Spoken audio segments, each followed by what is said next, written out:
People, ¿qué tal? Mi nombre es Humberto, bienvenidos de nuevo a mi canal. Para los que pasan por acá por primera vez, los invito a suscribirse acá abajo presionando ese botón que dice suscribir. Hoy vamos a estar tocando un tema bastante importante en estos tiempos de elecciones acá en Perú. Siempre me han preguntado, chamo, ¿cómo Venezuela llegó al punto donde no han podido liberar toda esta crisis? Y bueno, ha llegado el día y les voy a contar un resumen, porque la historia la verdad es bastante extensa como para contarla en un solo video, pero he juntado ciertas cosas que van a ayudarlos a comprender cómo llegamos a ese punto. La idea principal del video es orientarlos un poco, porque sé que estamos un poco divididos actualmente acá en el Perú con el tema de la política.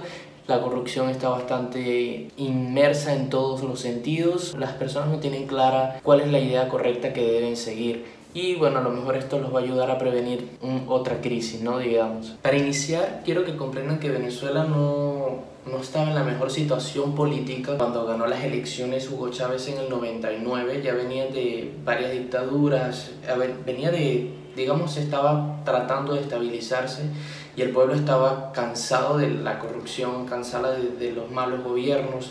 Entonces estaban desesperados, como estamos actualmente acá en Perú, en busca de un gobierno que por fin, mira, se siente, ponga fin a la corrupción y digamos que podamos enfocarnos ya en hacer crecer al país.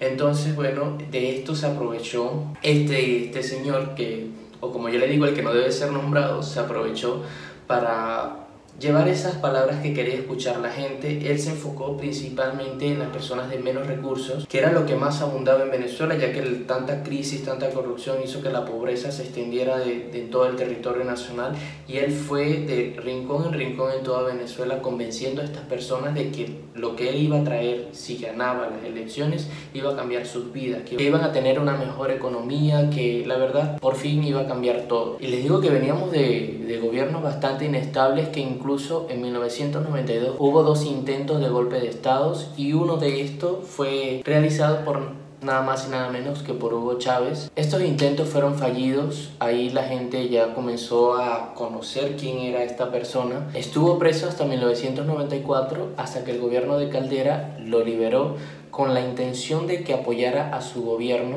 ya que el teniente estaba teniendo un auge político bastante grande, ya la población lo nombraba mucho, digamos, estaba teniendo cierta popularidad. En 1999 este gana las elecciones, aprovechándose de que el pueblo estaba completamente dividido, y es acá donde quiero hacer énfasis porque es algo parecido a lo que está pasando acá. Acá ya hemos tenido en 2 años, no sé cuántos presidentes han cambiado, entonces algo así estábamos en Venezuela. Teníamos un gobierno bastante inestable. Él se aprovechó de esto, planteó políticas que la gente pensó que iban a ser diferentes, pero ya vemos todo lo que sucedió.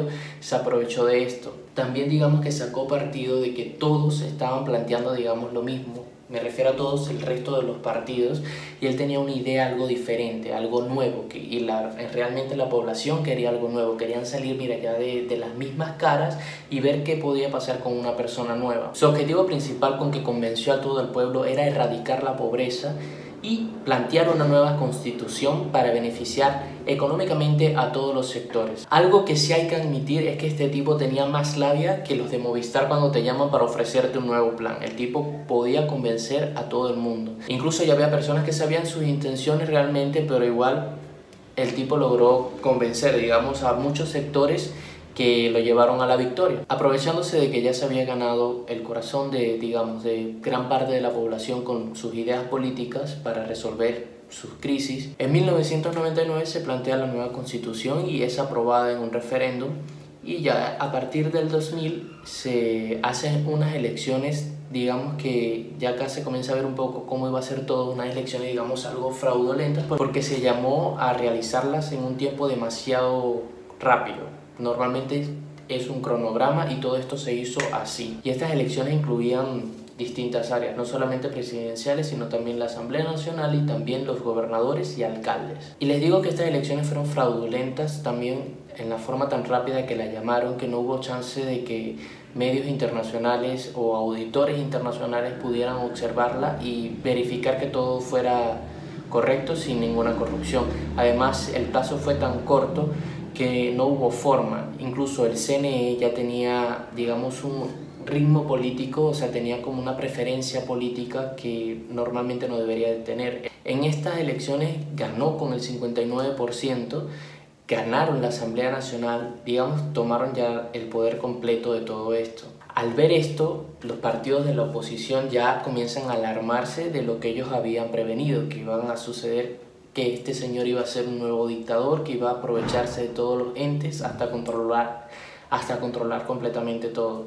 En el 2002 hubo un intento de golpe de Estado por parte de la oposición que al principio se llamó victorioso, incluso lo tuvieron detenido a Hugo Chávez por un tiempo, unos días, y luego, digamos, apareció como si nada y dijo que todo fue una mentira, que sí estuvo detenido, pero no fue un golpe de Estado, que fue un golpe de Estado fallido. Quiero hacer énfasis ya en el segundo mandato, que es cuando todo comienza a irse, digamos, fuera de los carriles, para no decir otra palabra. A medida que siguió su mandato, muchos partidos de la oposición se sentían, digamos, decepcionados y habían tomado iniciativas que yo, por ejemplo, no soy muy partidario de no querer participar en muchas elecciones, porque ellos ya decían que el CNE tenía una preferencia política que no debía ser y no apoyaban eso, querían más bien tratar de cambiar eso, pero no quisieron participar en unas elecciones que fueron bastante importantes, si mal no recuerdo, en el 2005, donde el chavismo obtuvo 93 curules de la Asamblea Nacional,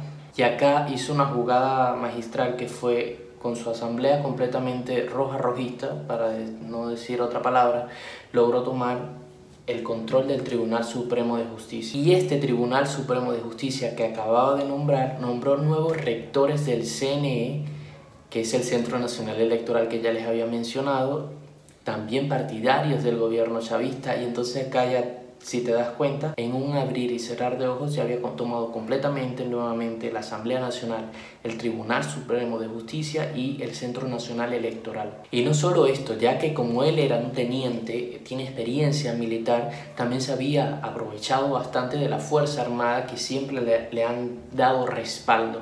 Es por eso el motivo de que a la población venezolana se le ha hecho tan difícil lograr sacarlo del poder. Incluso hubo elecciones para decidir si podía postularse un tercer mandato y ganó, y por eso se postuló, y bueno, ya conocen la historia, pues estuvo hasta que la muerte literalmente fue lo que lo sacó del poder. En su gobierno ya con absoluto poder comenzó a hacer lo que ya todos conocemos, comenzó a expropiar muchas empresas privadas, muchas personas tuvieron miedo de ir a invertir en Venezuela, eso hizo que la economía se desplomara, las pocas empresas que quedaban se fueron del país, todas estas empresas que él expropió, la mayoría de materia prima, se fueron a la quiebra, no producían nada, eran administradas por el Estado y literalmente nadie las manejaba, entonces se fueron a la quiebra, quedaron edificios abandonados.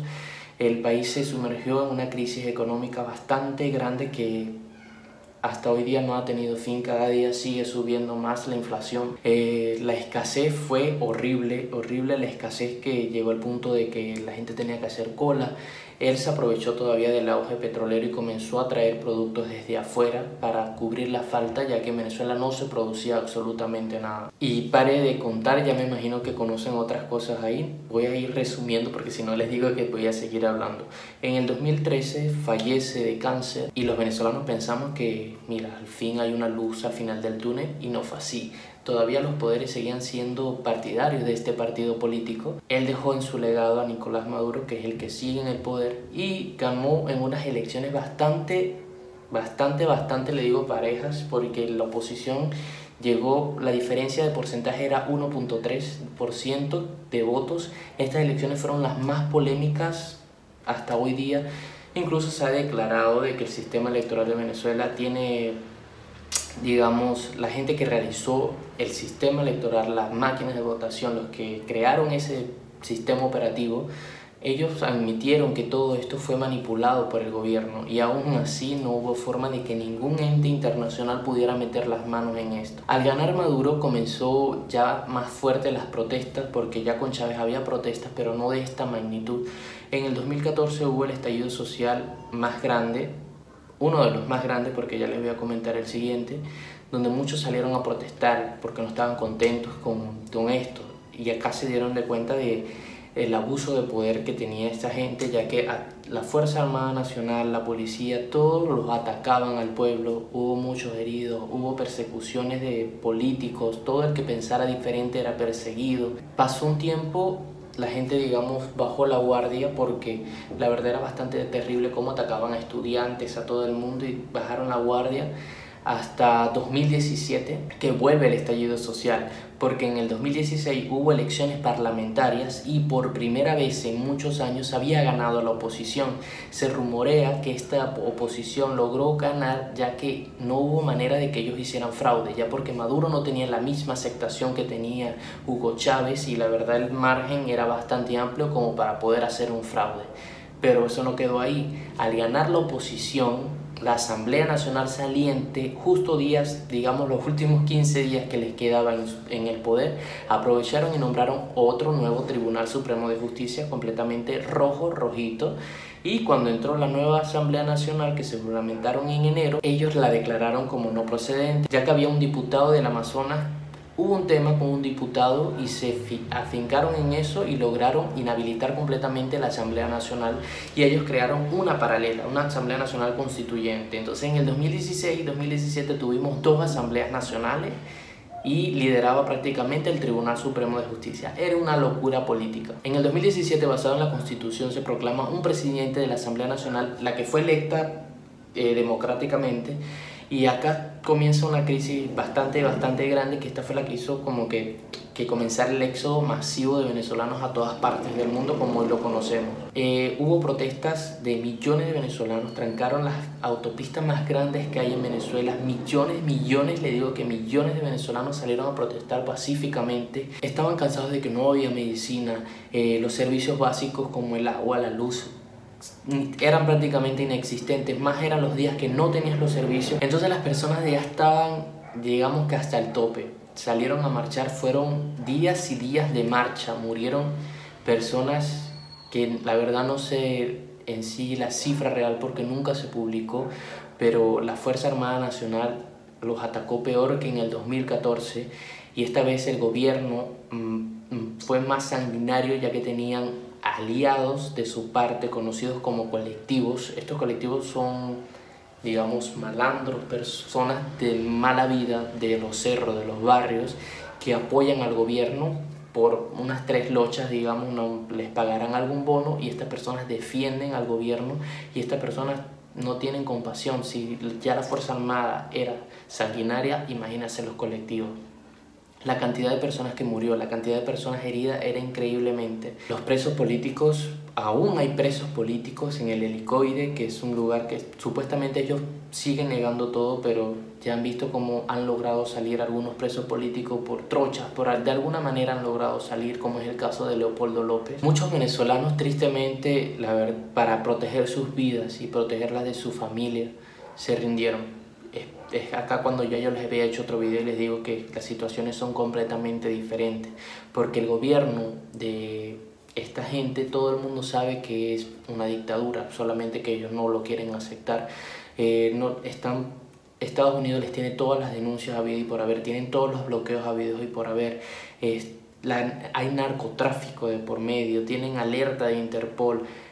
La Corte Internacional sabe las masacres que han hecho, los derechos humanos, todo lo han violado, y aún así ellos siguen ahí. En el caso de Perú, que ustedes comentan de que nosotros hemos pasado por lo mismo, no es lo mismo. Acá el señor cuando el escándalo de los videos, él mismo renunció. Esta gente no va a hacer eso jamás. Incluso esta gente no sale del país porque no pueden hacerlo. El presidente de ustedes cuando renunció no estaba en el país ni siquiera. Es muy diferente. Esta gente nunca va a aceptar que ellos son los del error. Siempre van a decir que son la oposición, que el imperio, que es alguien más que está tratando de dañar todo. Yo les quiero decir, por más que las situaciones estén críticas actualmente en el Perú, no se dejen de llevar por la primera persona que venga con una propuesta política diferente. Investiguemos un poco quién es esta persona, cuáles son las labores que ha hecho, cuáles son sus estudios. Tiene que ser una persona que sea realmente capaz de poder controlar un país como lo es Perú, que tiene una economía bastante creciente. Yo les digo todo esto porque yo no tuve la oportunidad de poder elegir este gobierno. Yo nací en 1994, fue el día que lo liberaron a él después que estuvo preso de 2 años. Y ya la gente estaba votando por ellos. Digamos que yo crecí en socialismo y la verdad, yo se los digo, no es justo que una persona crezca en en algo así que háganlo por sus niños, investiguen bien, investiguen las propuestas de todos esos partidos. No se dejen llevar simplemente porque alguien venga y les dé un bono, como hizo este señor que le dio bonos y ayudas económicas a muchas personas. Esto no te va a resolver la vida, porque en algún momento ese bono va a dejar de llegar a ti. La idea es que tú tengas las habilidades y la economía de tu país sea realmente estable para que tú puedas defenderte y todo lo que tú trabajes tenga un valor y puedas seguir creciendo, porque de nada sirve de que todo te lo regalen y cuando tú realmente requieras algo no vas a poderlo y vas a perder todas las habilidades, y es lo que pasó allá. Así que les pido que investiguen un poco, tengamos un poco más de conciencia a la hora de votar. Los jóvenes más que todo no se dejen llevar por el primero que llegue así proponiendo una propuesta diferente por algún regalo o algo, que es lo que siempre quieren hacer. No sé qué opinen al respecto, pero bueno, solamente quería desahogarme un poco con todo este tema, aprovechando que vienen elecciones, y sé que este mensaje puede que a las pocas personas que llegue les va a servir, porque van a comprender un poco cómo llegamos así. En gran parte fue culpa de los venezolanos que, simplemente cansados y de tantos gobiernos malos, estaban reasignados y pensaban que mira, ¿qué más nos puede pasar? Y vieron todo lo que les pasó. También culpa de la oposición, que simplemente ahí hubo mucha pelea de poder. Digamos, la oposición no estuvo unida y todos querían ser líderes, cuando si se organizaban a lo mejor las cosas hubiesen sido diferentes, pero no fue así.